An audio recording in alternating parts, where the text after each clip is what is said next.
When Biden told his wealthy donors that nothing will fundamentally change under his watch, turns out he was telling the truth. In fact, some of his senior advisors spoke to Axios on condition of anonymity, and we learned through Axios's reporting that Biden is considering some pretty big name bankers to serve in his White House if he, of course, wins the general election.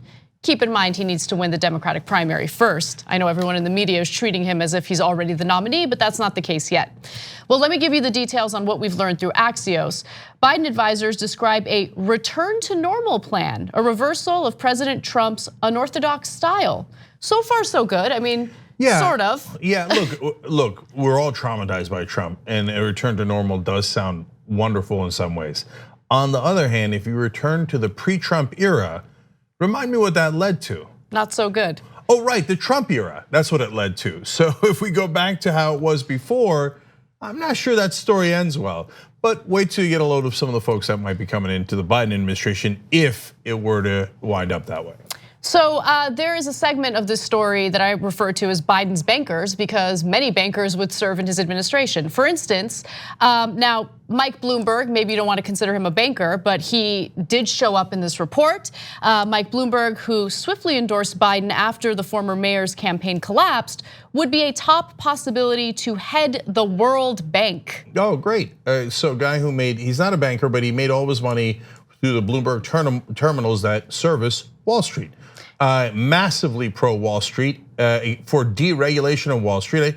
While, by the way, Wall Street collapses again today. We'll talk more about that later in the show. And so the guy who helped Wall Street collapse a couple of times would be in charge of the World Bank. Wonderful. And I want you to pay close attention to the names because it's not just about the bankers, it's about the various people who have endorsed him, because this is how endorsements work, right? There are favors made, deals made behind the scenes, and then someone comes out and endorses Biden. It's not because they actually genuinely think that he would be a good president. It's because they're thinking about what this would mean for their careers. You have Jamie Dimon, chairman and CEO of JP Morgan Chase, and mentioned over the years as a potential presidential candidate, would also be considered for Treasury. Okay, so look, we're in the middle of Biden's bankers, but another person considered for Treasury is apparently Elizabeth Warren. Now, but wait a minute, that means you have no philosophy at all. Elizabeth Warren and Jamie Dimon are diametrically opposed. Elizabeth Warren thinks that Wall Street should be very heavily regulated. Jamie Dimon thinks Wall Street's God's gift to humanity shouldn't be regulated, other than tweaks here and there. So what? Should I have Henry Kissinger or Abby Hoffman as my Secretary of State? I don't know, I'm thinking about it. How could you be thinking about both those guys? That was a weird old school reference. Okay, I'm going old. Chris Matthews would enjoy that. It's notable though that Warren still hasn't endorsed Bernie, right? And so who knows why her name is being floated in this context? I mean, really, are we gonna, Elizabeth Warren's camp, are we really gonna fall for this again? Oh, no, we might pick you for VP, or we might pick you for Treasury, or we might pick one of the top bankers in the country. If you're considering one of the top bankers in the country, you ain't gonna pick Warren for Treasury. Let's keep it real. Then you have someone associated with Bank of America. So Anne Finucane, vice chairman of Bank of America, is another possibility for Treasury. Oh, good, because I wasn't sure we had enough top bankers as possibilities. And as you mentioned, Cenk, Warren is considered as Treasury Secretary. And the reason why her name was floated, according to Biden's advisors, is because she could really help to unite the party.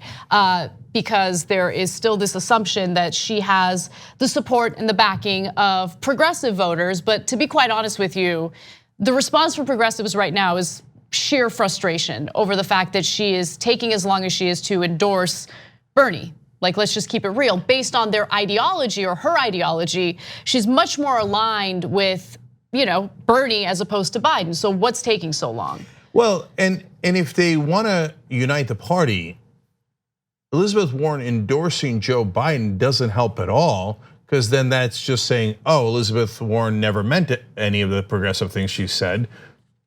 She backed the guy who fought against all those progressive things. So then she's thrown her lot in with the moderate, centrist, conservative corporate side. So then she's kind of in that scenario would remove herself from being a progressive and then say, okay, now I'm bringing the progressives along. No, you left the progressives to go join Biden in that scenario, right? So it's counterproductive. It doesn't matter, they're playing with her. They're never gonna give her anything of power. This is what the same exact trick Hillary Clinton did 4 years ago. That's right. And every time, like, oh, maybe they'll give me something this time. Okay, all right, let's see how that turns out. Now I want to go to possible VP picks, because over the weekend we learned of some pretty big name endorsements for Biden, including Kamala Harris, Cory Booker, Deval Patrick. Not so big of an endorsement, but still, I mean, we're going into states that are incredibly important to win. And so just like last time before Super Tuesday, you have a number of big name candidates who had dropped out of the race now endorsing Biden. So for possible VP picks, you have Senator Kamala Harris, Senator Cory Booker, Governor Deval Patrick, and you also have Stacey Abrams. These are the names that are being floated around. And Elizabeth Warren, kind of. No, seriously, don't endorse Bernie. We're still thinking about it. We're gonna think about it for 9 more days, and once the important primaries are over, that's the last time you'll hear from us, Senator Warren. But okay, no, seriously, don't endorse Bernie. You never know. Okay, anyway, they're not gonna pick her. That list is fine. I mean, what do I mean by fine? Do I agree with the policies of the folks on that list? Other than Stacey Abrams, not much. To some extent, yeah. To some extent, right? And there's a lot more to find out about Stacey Abrams' policies. But by the way, if she's the VP pick, we probably won't, because she'll have to say Biden's policies are great and we should make sure what a terrible thing it was that we did busing. I don't know, that's Biden's current policy. That's his current policy. It's impolite to mention by any of Biden's policies until you get to the general election, in which case, when the Republicans bring it up, cable news will talk about it 24/7.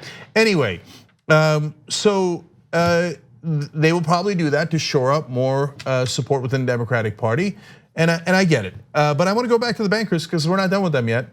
They're considering Morgan Stanley's executive Tom Nides for Secretary of Commerce or Trade Rep or some other top post as well, because JP Morgan Chase, Bank of America, Bloomberg was not enough. So they had to put a Morgan Stanley executive in there as well, just so you understand who actually runs this government.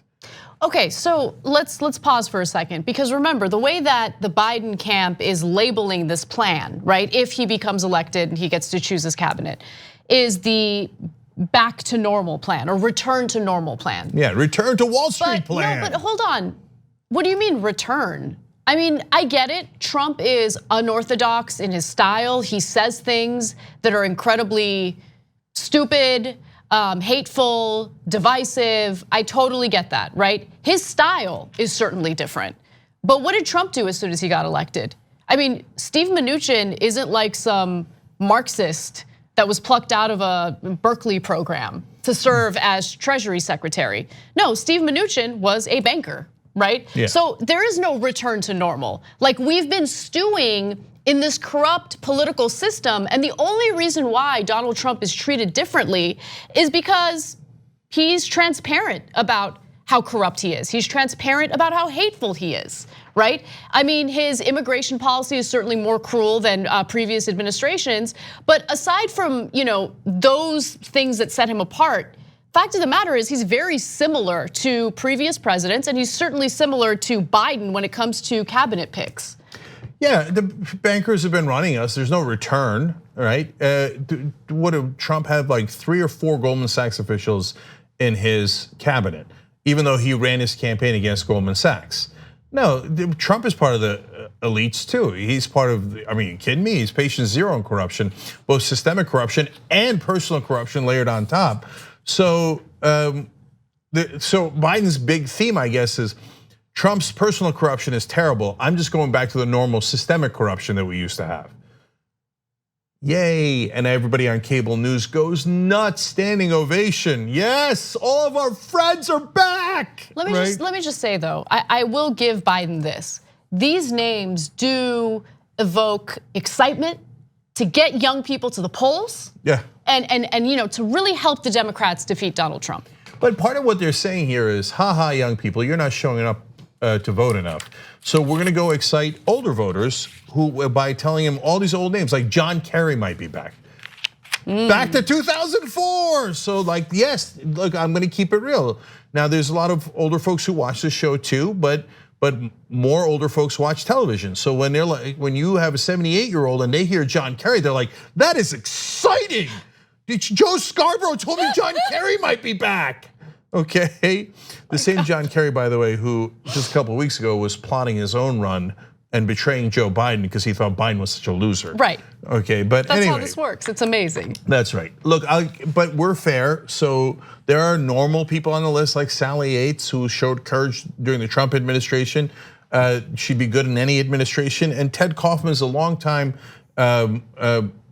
advisor to Biden and in his inner circle. And he actually was briefly senator from Delaware taking over for Biden. And Ted Kaufman, I think, has some real progressive instincts, and it's not. On the other hand, right next to him is Chris Coons, also from Delaware, one of the most conservative senators for no reason from the East Coast, as conservative as any Democrat from Alabama. Okay, so it's 90% conservative. There's a couple of folks that are not bad, but it's return to the bankers. So if you like that, you got some elections ahead of you. But the problem is, if you're watching this show, you already know a lot of the facts. But if you're watching cable news, you'll never find out any of this. Ever. They'll never tell you all the bankers he's planning to bring back in. If they mention it under their breath, they'll be like, some smart, excellent, credible people like the JP Morgan Chase, Morgan Stanley, Bank of America. Wonderful, smart, good, return to normal people. What bias, right? I defy you to find one person ever on cable news that criticizes packing your cabinet with bankers. As the primaries have shown, there is a significant progressive contingent of the Democratic Party which might win. And if it turns out we narrowly lose, it's like saying, oh, you progressives, that's cute. Jamie Dimon's back, CEO of JP Morgan Chase. Take that, progressive, see how you like that. But no one on cable news will tell the voters any of that. They'll walk into the voting booth, and unless they watch online media, they'll have no idea that Joe Biden works for Wall Street. Thanks for watching The Young Turks, really appreciate it. Another way to show support is through YouTube memberships. You'll get to interact with us more. There's live chat emojis, badges. You've got emojis of me, Anna, John, JR. So those are super fun. But you also get playback of our exclusive member-only shows and specials right after they air. So all of that, all you gotta do is click that join button right underneath the video. Thank you.